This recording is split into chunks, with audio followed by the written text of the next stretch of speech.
To factor x squared plus 2x plus 1, you first need to get the appropriate tiles.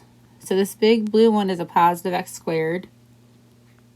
Okay, then you need 2 of the x tiles and 1 positive tile. When you're factoring, you're trying to make it into a square or a rectangle. Okay, so if you start to manipulate this, okay, this isn't going to work because you only have this one single cube. So in order to make it work, you have to move this around and manipulate it so that it turns to the side by tapping on it. Okay, and that's going to be your factored out the expression in factored form, okay, as a visual. So take a snapshot of it. Okay, and then you can just mark up this before you, and then that way when you go to import it to your OneNote, it's already ready to go.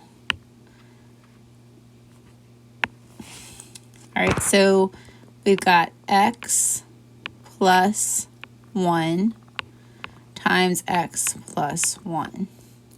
Okay, we think of this as being, this side is x because x times x is x squared. And then we have this green one is a x by itself, so 1 times x gives you that x. So the factor form is going to look like this. Or you can look at it as being x plus 1 squared.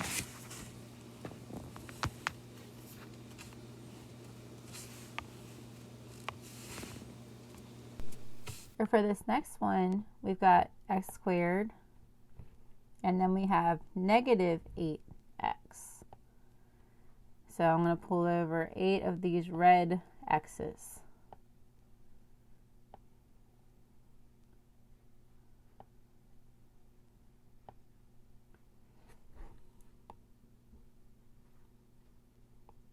Okay, and then we have 15 of the little white, yellow squares.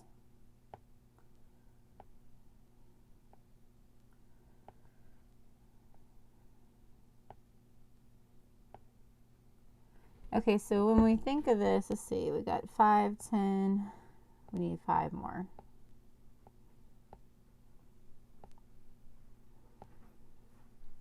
So we have to think about how we can factor this out to get like a rectangle or a square. So it looks like to me like 15 can be made into a factor of 5 times 3. So if I set this up this way, there it goes. Sometimes you have to tap it a couple of times.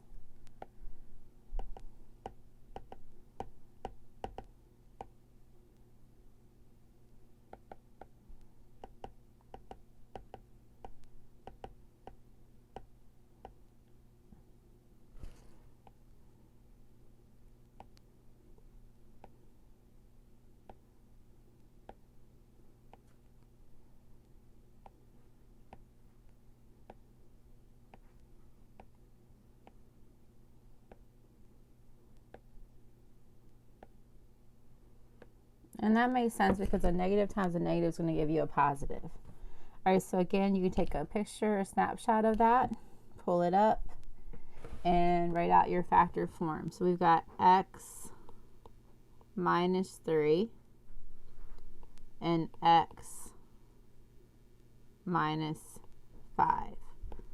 So x minus 3 times x minus 5 is our factor form. And save that to your photo so you can reuse it later. It's a little trickier because you've got negative 6 over here. Okay, so we're going to need to set this up into its, rectangle of its own. Okay, and then it's red because they're all negative. All right. Now we're going to need to actually fill in some values here to help us. So we do have 1 there.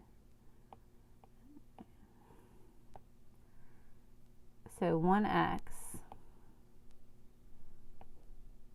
And we need to figure out what we need to go here to make it into a rectangle.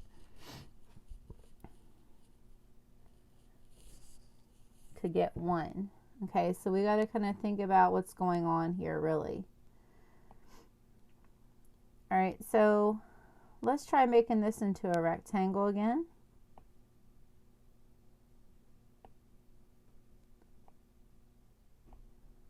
Okay, we're trying to end up with just 1 left over. One of these x's. There it goes. All right, so in order to make this work, we need a few more of these greens.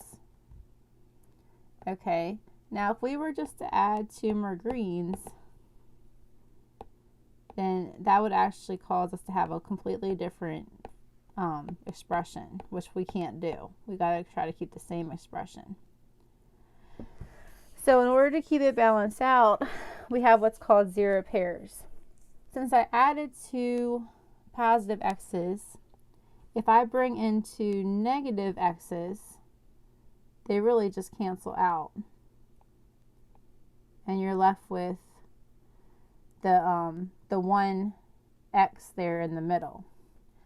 Okay, so let's take a snapshot and look at this a little bit more.